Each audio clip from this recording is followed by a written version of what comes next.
Hi everyone, welcome back to Total War Therapy, and today we're gonna see together the new campaign of Dechala, the cinematic, the selection screen, the starting location, the skill tree, the unique mechanics and the final battle. So don't forget to subscribe if you enjoyed the video, and let's begin. Hi, I'm Alberto, I'm a real person, and here you will find the beginner's guide, the battle, unit roster, tier list, ranking and many shorts. So if you wanna support the channel, please consider to subscribe.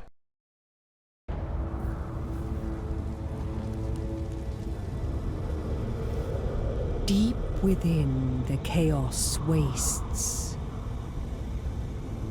a monolith of marble extols the beauty and the terror of Dechala,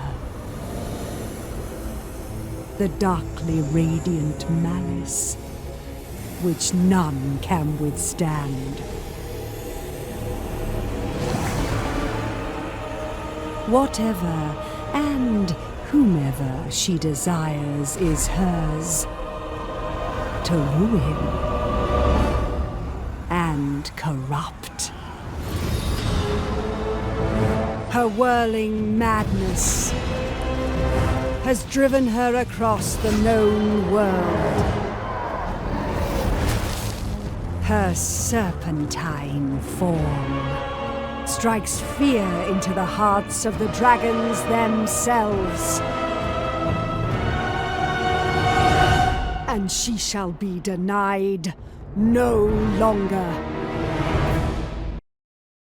Let's start with the selection screen of Dechala, the Night One, and her faction, the Tormentors. Now, as you can see, her starting army doesn't look that powerful, but don't worry, keep in mind that the Marauders that now are very weak over the campaign, when you will unlock all the skills and abilities, they will get literally overpowered. And then the Devotees of Slaanesh with the crossbows that, don't forget, they are very elite unit. You will need an advanced and high tier building to be able to recruit them, so don't waste them in the early campaign. And then the Champions of Slaanesh that are these very powerful monstrous infantry, very fast, very strong, with a lot of charge, that especially in the early campaign will be your jolly unit, because you will move very easily around the map and hit the most key unit of your enemies.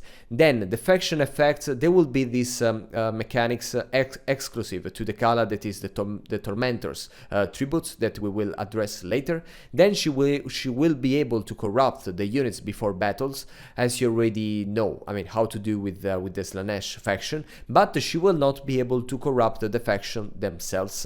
And then she will grant a character experience gain of plus 10% to all the characters. And then there are all the bonuses to the Marauders that, as I told you in the other videos, at the end she will she will build an army consisting of only Marauders, because they will be so powerful that you don't need to upgrade them to Chaos Warriors or Demonettes and so on. And this is in this case you get a physical resistance and a reduction of the upkeep for the Marauders. As a Lord itself, you will get an additional equipping weapon items, so instead of one like all the other characters, you can equip two different weapons. That is crazy if you think, she has 6 arms, so legit.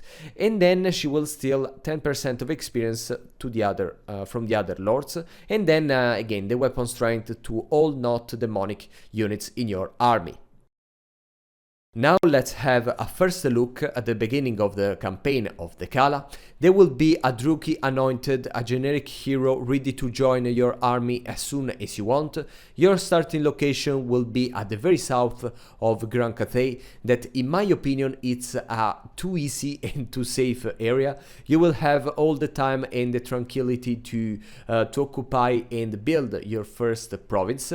Now, given the mechanics, the special mechanics for Dechala, there will be some limits to your expansion, but we will address it later.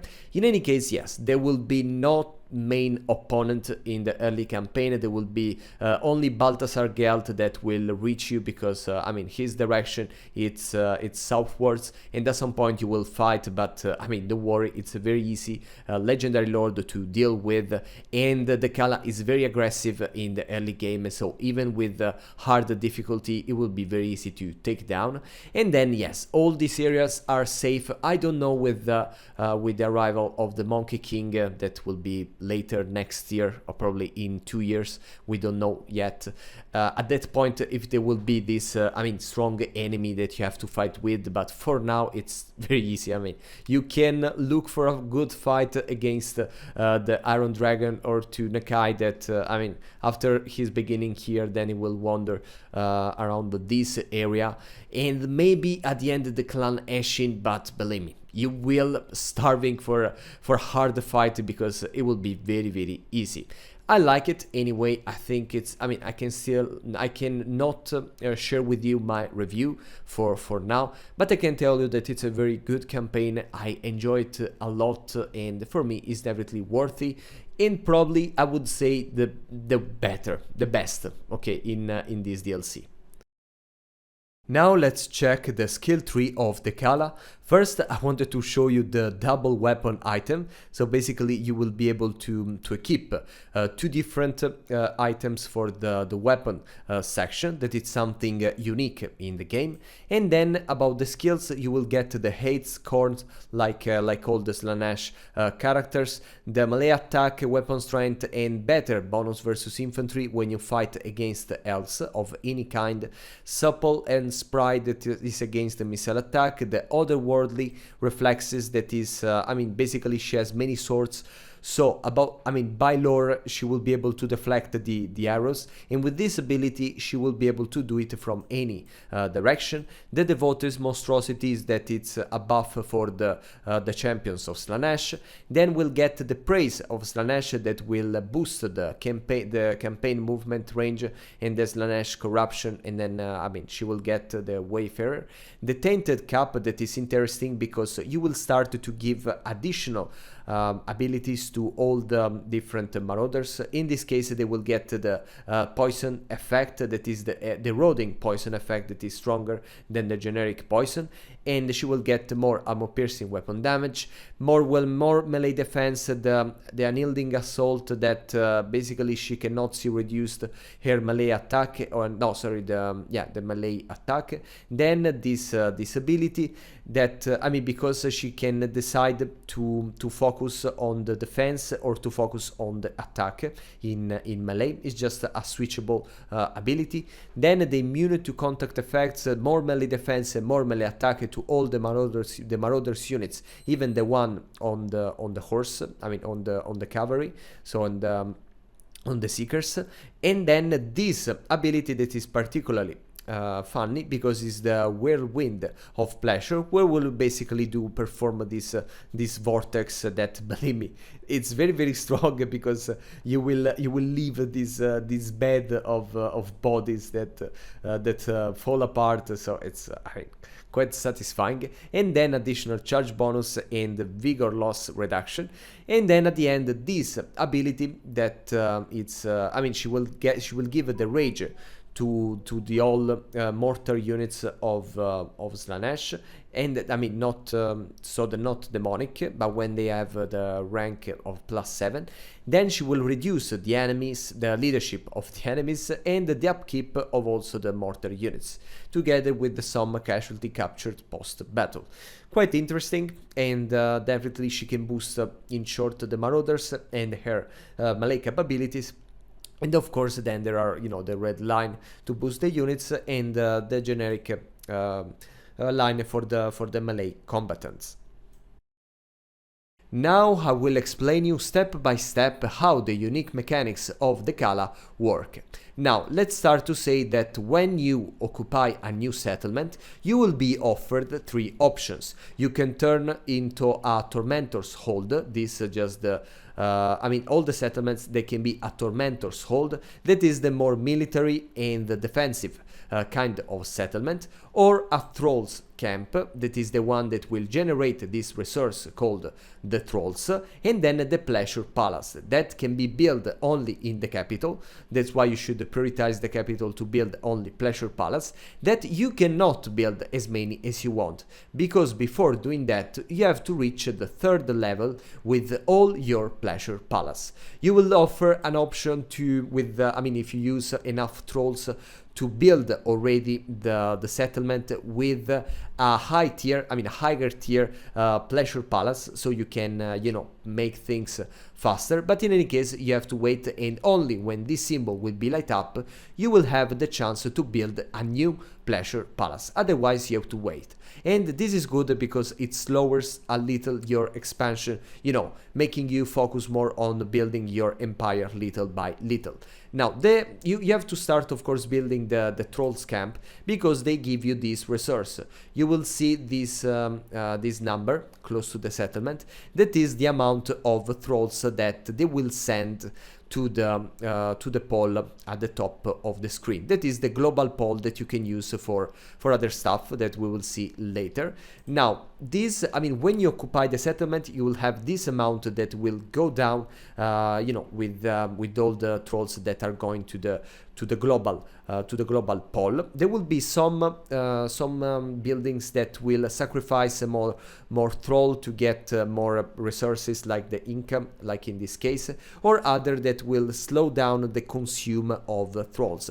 But you have to be careful about all these buildings, because they have particular settings. And then here you will have the panel, the regional Troll population, that will tell you exactly how many Trolls you are getting every turn for the for any province. And as you can see, sometimes the expense can be more, because as I told you, there are many things that you have to keep into consideration to do that.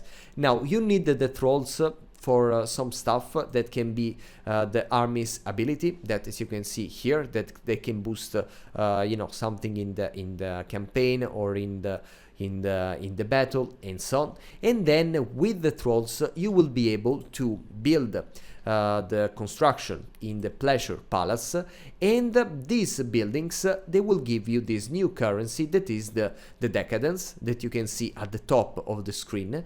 And you need this Decadence to access this area at the bottom right of the screen, that is the Tormentors tributes, that are first these abilities that you can use on your units when you play a battle, that you can upgrade. You can store till 3, I think. And then there are these items that you can buy. It's like the dwarves or the Tom Kings.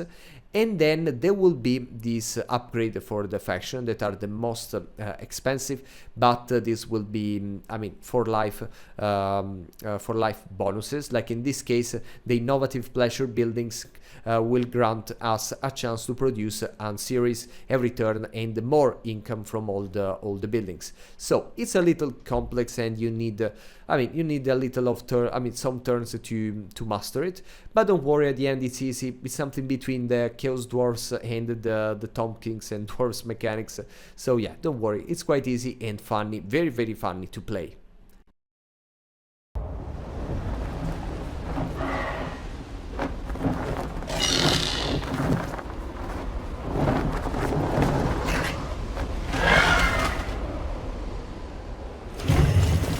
Ah, satisfaction at last.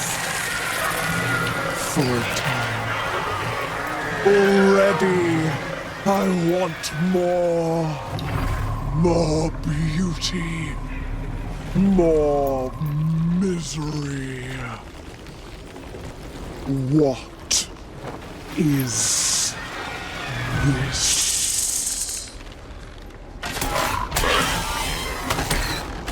Desperate madness? No. This stinks of hope. Putrid pageantry. Rancid resolve. Pathetic presumption. You step closer, you drab slattern.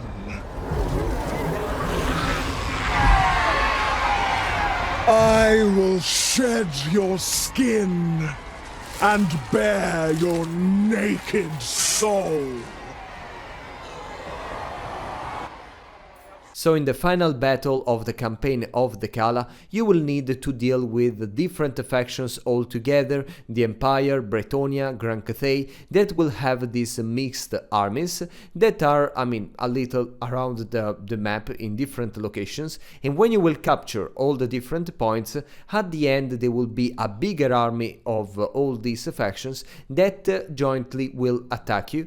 That will be a very strong battle. That's why in this in the first phase you have to just try to save as many units as possible, because the second one will be a little tougher. Thank you for following me, and let's see very